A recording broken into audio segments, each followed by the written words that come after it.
Welcome to Melt University. This series will help you build your brand, inform you on a variety of career paths, and introduce you to top executives in sports and marketing. Now, here's your host, the president and CEO of Melt, one of the largest independent sports and event marketing agencies in the country, Vince Thompson. Welcome back, students. Virtual Melt University. We roll on. College football, rocking and rolling. SEC football coming on board. Big Ten coming on board. ACC, Big 12, over the Pac-12 soon.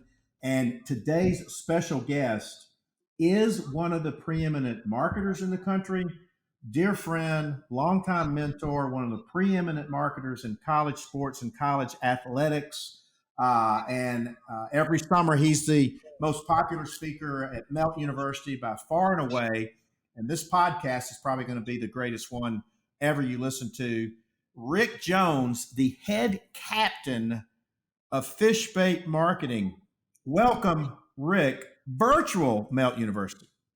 Well, I'm glad to be here. You know, I always love to come to Atlanta and be face-to-face with your students, but I have to tell you, it's a beautiful day in the Low Country today. I'm sitting here in my office looking at the Bohicket River. I'm going to go down in about an hour and pull the crab trap out and probably have a dozen blue crabs for dinner tonight. So life's pretty good.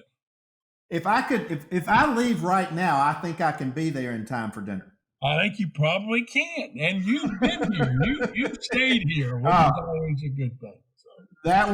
That's one of my favorite spots in the world, but we'll dive right into it.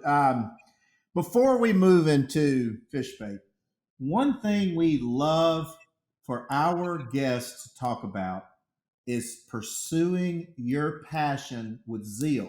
And your story is incredible because you've been able to combine your passion of being a student athlete and a coach and love of student athletes and college athletics into this amazing career, but throw it all the way back to old Atlanta and your passion and how you've translated that into today. Well, you know, I'll be 67 in March. And, you know, that's a young 67, by the way. Somebody asked me the other day, they said, you know, Rick, when are you going to retire? And I laughed and said, I'm never going to retire. I think you retire to do what you love to do. And I still love what I do. I get up every day excited about, you know, the business and about ways to try to add value and new ideas and new things. But, you know, growing up in the South, growing up in Atlanta, college sports was just part of our DNA. You know, my dad had gone to Georgia Tech. He was a huge Tech fan. He loved college sports. He loved, you know, football. He loved basketball. It just was part of our family DNA. And I knew from the time that I guess I was in about the third grade that I always wanted to be a coach. And so, you know, the ability to play athletics and then to coach and be a head coach in college, to work as an administrator at a number of schools, it was a real joy for me because it was just something I really, really was passionate about. I felt like college athletics, you know, the name on the front of the jersey has always been more important than the name on the back of the jersey. And I love that. I love the whole team concept. And, you know, interestingly, being a coach was great training for running an agency because the first thing you realize, you realize as a coach is you can't play.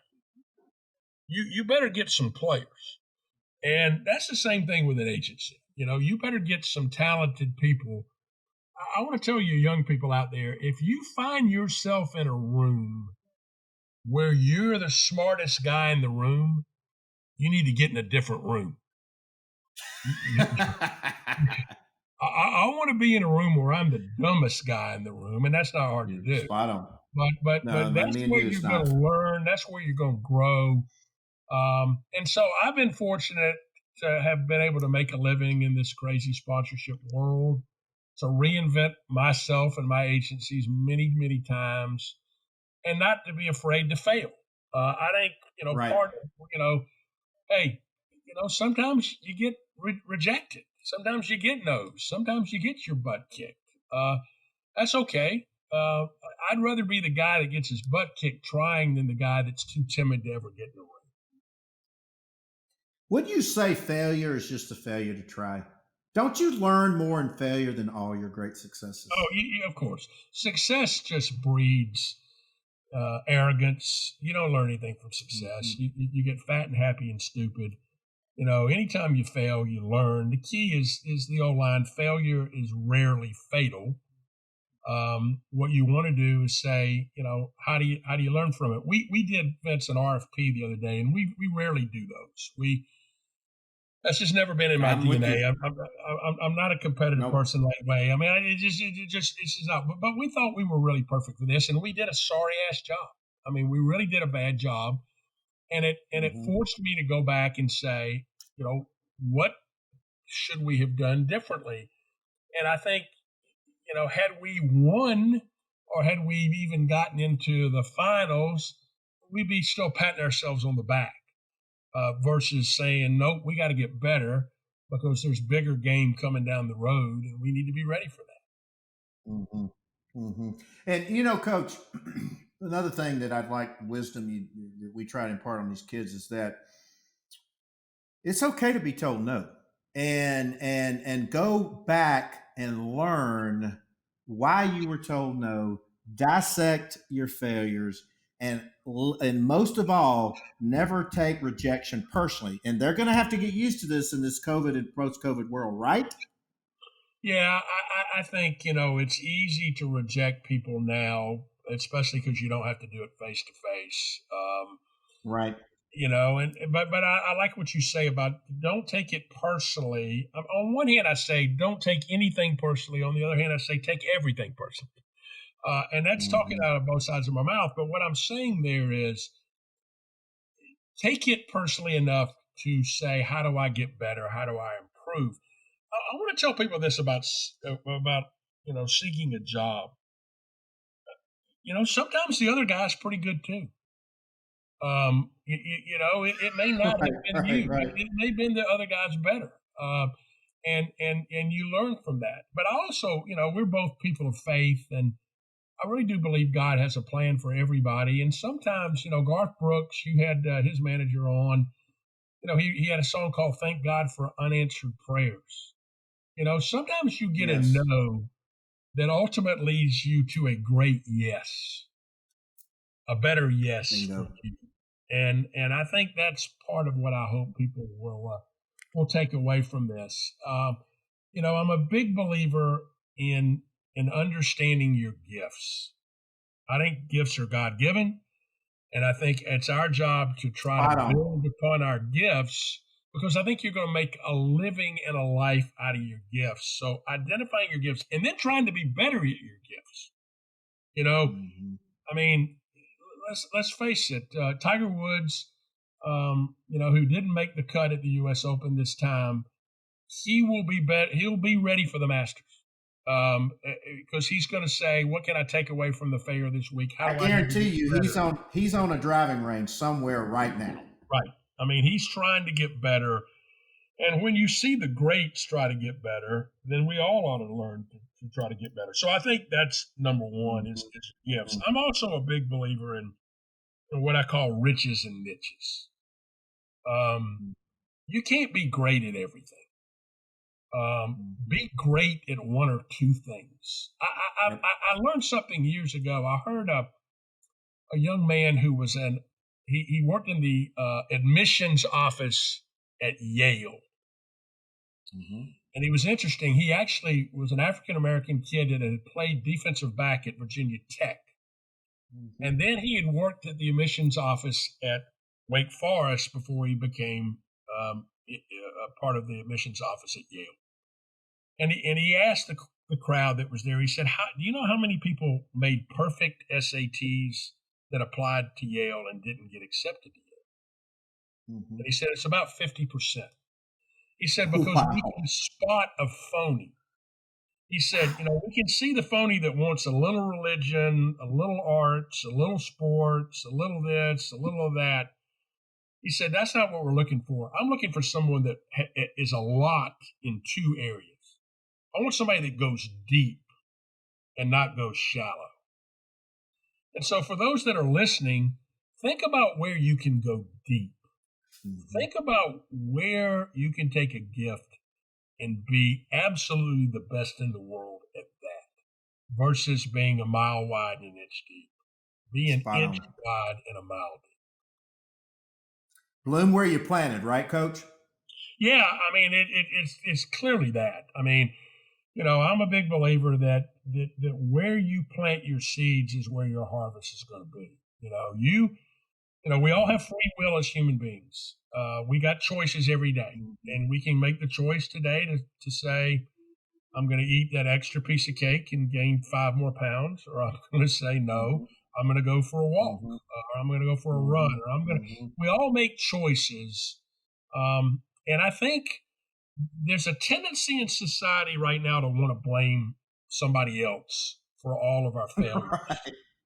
And right. I just don't reject that completely. I'm a big believer. If it's to be, it's up to me. I have a personal responsibility. I have personal accountability. It's my fault. One of my favorite songs is Margaritaville, where Jimmy Buffett says, well, it's nobody's fault. And then he goes, well, it could be my fault. And then at the end, it's my own damn fault. And that's kind of the way life is. My own damn fault. Yeah. Yeah. Well, in a limited amount of time, because I'd love to talk about your illustrious career, how you started it, and then it led to the gym group, and then it led to Advantage, and you've represented Coke and MasterCard and Olympics and Bank of America and ESPN, and you've got FishBait, you've got Engagement, which is fan experience in college sports, which is going to be amazing. You work in the country music space and all of that, but from I want to look forward, because we can talk about your career all day. And 17 years and amazing, because I can remember the day that we reunited again, and you said that, I'm like, man, that's I want to be up there fishing with you at Guatemala.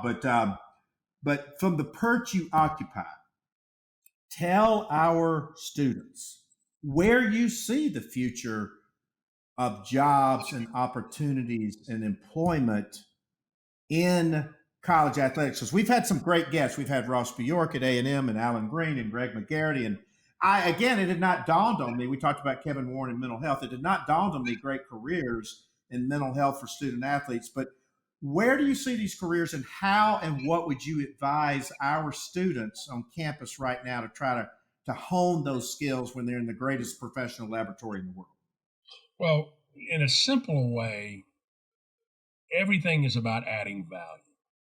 And so where can you add value to whatever? It's about adding value.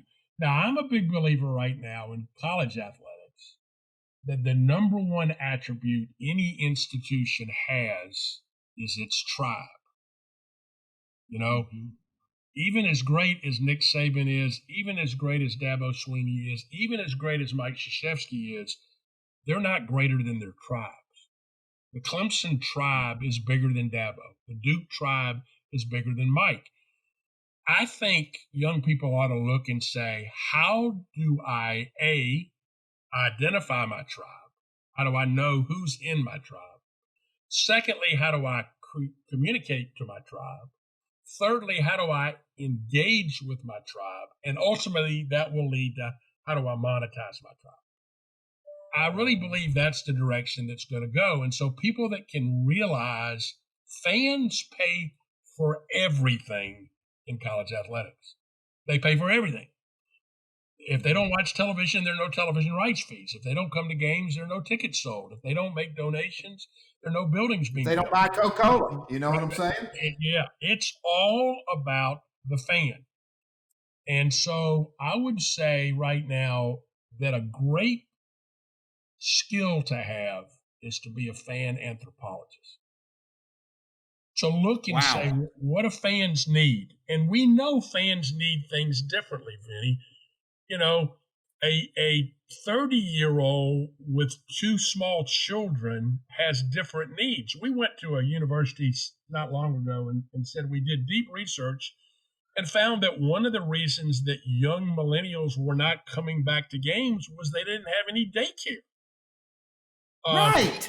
I mean, and so we said in the old days, mom, was there to take care of the kids, and you could go to Auburn and watch a game. Well, mom's moved to Boca, and she doesn't live next door anymore.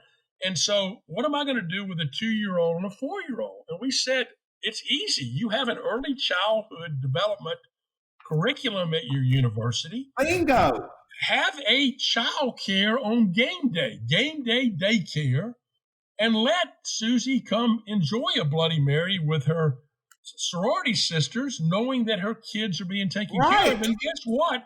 Because of Skype, I can look at Susie while she's interacting with Albie and doing her coloring book and watching Frozen for the 12th time. I mean, it's a playbook out of Disney. It is.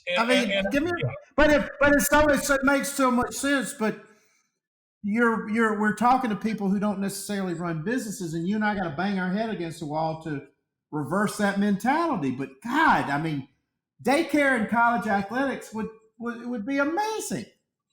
Well, but it's just one thing. There's I tell everybody there's no silver bullet, but there is a magic formula. The problem is the formula changes every day and changes for every institution. Now, here's one of my pet peeves too. I really believe there will be a pivot. And for the young people out there, I'll say this. I've always said this. If you can sell, you'll eat forever. If you can make it rain revenues, you're going to be fine. One of my favorite chapters in the little book I wrote, Analog Advice, is the chapter about don't tell me you can sell, just take me to the cemetery. Right. Just show me who you shot. I mean, I just want to, I shot him, I buried him. If you can sell, and here's what I think is going to happen, with no disrespect to JMI or Learfield or Fox or any of the resellers. Don't get me started, but yes, go ahead. Here's the deal. I want to tell every school that uses one of those, all that money they're keeping is your money. That's your money. Wow. And what's happened is you've gotten lazy and sorry, and so you've outsourced it to somebody that's making a living off of your brand. I think we're going to see a pivot. I think we're going to see schools going back. I use the word seismic. Yeah. Right? I think schools are going to go, that $1 million you're making, that's my million. I need that million. And therefore, I think there are going to be more opportunities for young people at institutions to take back the monetization process. And that is brilliant. And we tell our students, they don't realize, Coach, that Auburn University Athletic Department is a $150 million company. That's a huge company. And within those companies, right at their front door, are all of these opportunities to not only build a resume, but build a career and build a job skill. So, I mean, I think this is, you're opening up so many eyes, and we're encouraging them, hey, they're also the most sophisticated. But what turns Rick Jones on? What gets Rick Jones' attention? Because you get thousands of resumes. You got this big book out, Analog Advice in a Digital World, Baby Boomers' Words of Wisdom. We have the same publisher, the whole thing. If a kid is reaching out to you on LinkedIn or resume, and they got 3 to 10 seconds passing the billboard to get your attention, resume's a blind date, what gets your attention? Well, I think one thing that gets my attention is I like to pay attention to who the references are. Number one, no one ever wrote down a reference of someone that hates you. Right? If you put them down as a reference, they're probably going to say good things about you. But it will tell me the company you keep. On some cases, you may have someone there I already know. And therefore, I can call that person and say, hey, tell me about Susie, really about Susie, because you know her, she listens to your reference. But even more important, Vince, it may be somebody I don't know that I need to know. And bingo. The hoodoos from that standpoint. So that's one thing I think. Secondly, I like people that will tell me what they've done. Bingo. You know, the best indication of future performance is past performance. And so I want to I want you to say that again. Coach, say that again. I want the students to hear that and hear that and hear that. The best indication of future performance is past performance, because I don't know you. I don't know how good you can be. All I can see is how good you are or how good you have been. And so it's okay to brag. My mother used to say, if you've done it, it ain't bragging. And so, you know, tell me that you started a lemonade stand at age 7. I'm impressed by that. I like initiative. Tell me that you worked with a charity and that you did this. Tell me that you were the third string tailback on your high school football team, but they elected you the captain. I mean, you know, it's okay. I mean, if you don't toot your own horn, no one else will. Now, you can't lie because, you know, you're going to get caught in those things. People are going to check. Right. You can't embellish the truth. But I think you should lead with the truth. I want to say one more thing, too. You asked me a great question about where I think the business could go on collegiate. I think college athletics departments are going to get into the real estate business bigger. They're going to figure out a way to use. Explain that. They're going to figure out a way to use their venues 365 days a year instead of 7 Saturdays in the fall. It never made sense to me anyway. No, and so I think athletics are sitting on valuable real estate that can be utilized. I'll give you a great example. University of Louisiana in Lafayette has a beer called Ragin' Cajun beer. And they licensed that to a beer company that brewed it. I said, baloney, build a microbrewery at your stadium and brew your own Ragin' Cajun. And have that facing out. 365 days of the year, you can get into that from the outside, and 7 days a year, you can get at it from the inside. They're going to have to think differently. Can you imagine how many weddings would be there? Could you imagine? Can you imagine how many weddings I'd be at Jordan Hare if there was a Tiger Brewery in the dadgum stadium?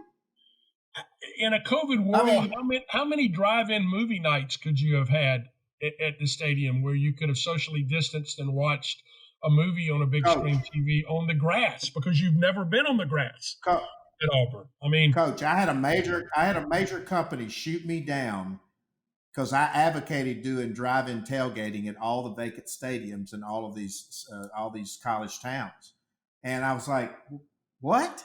It's because so you and I. We're in the same old school of new school of thought and passion. And the answers seem to be so obvious, right?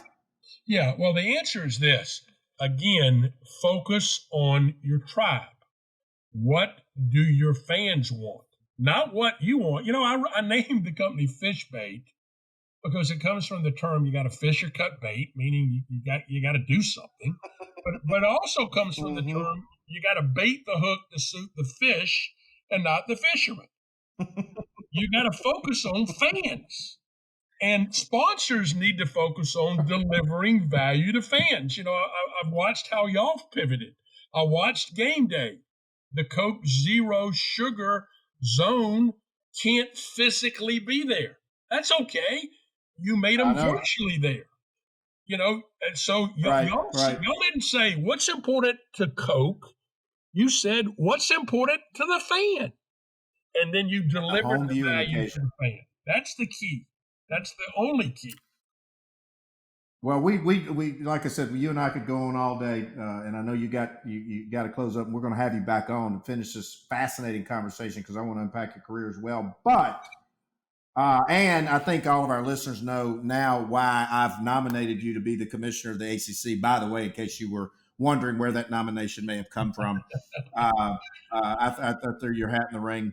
What are your some? We've heard a lot from a lot of guests of like their go-tos, whether it's books or podcasts. We've heard Coach Wooden's name many times.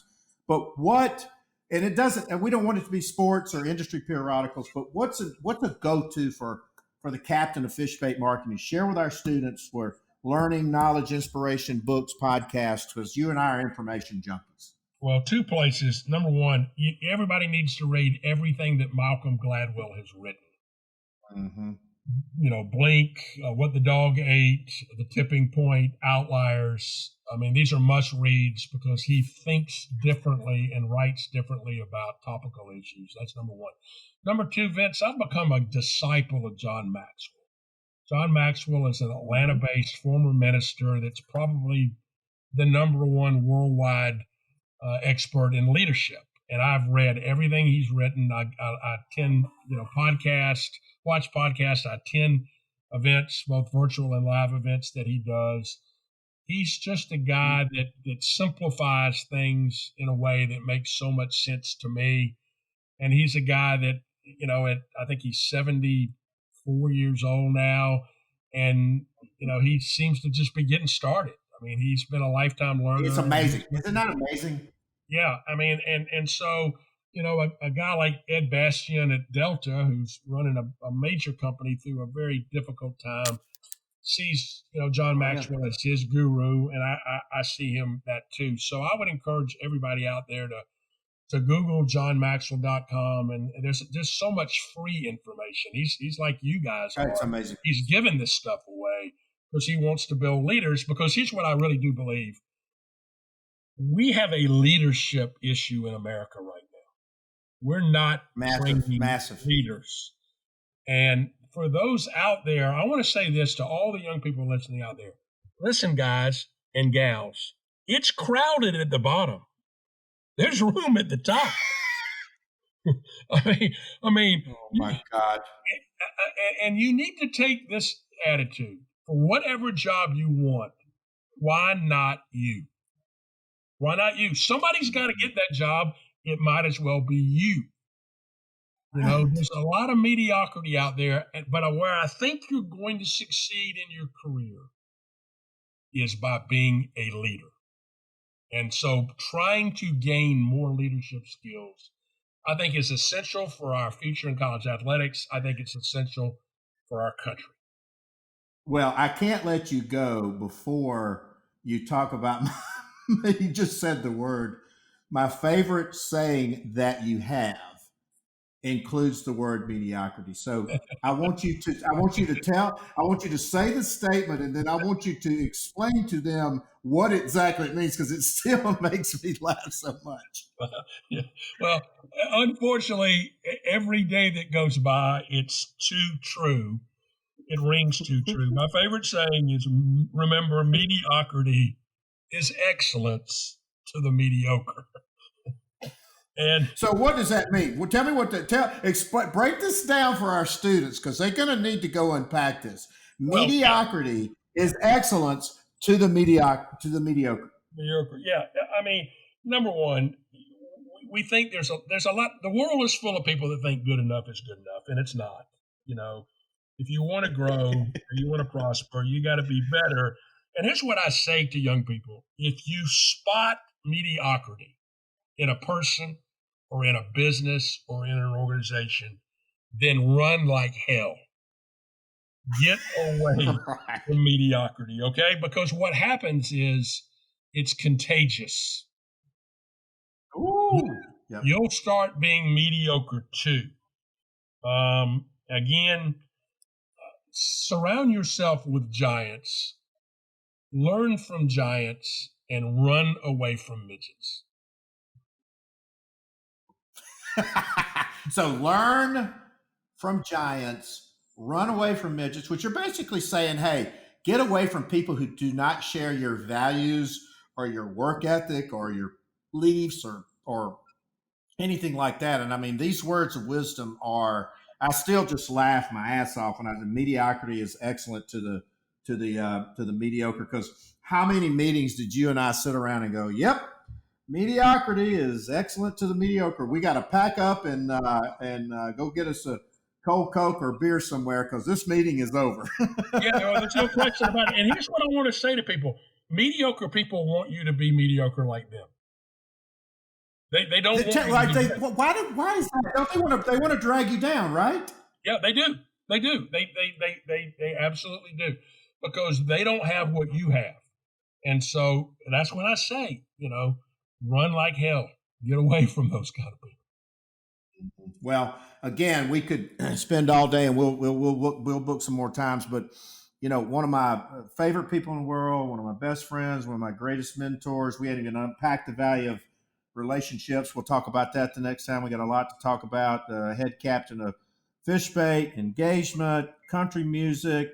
We've been around the horn together we met in actually Birmingham in the 80s or 90s, goodness knows, way back, but 17th anniversary of FishBait on the island of Wadlama, where I really want to be right now, crabbing and fishing with him, one of the best idea guys on the planet.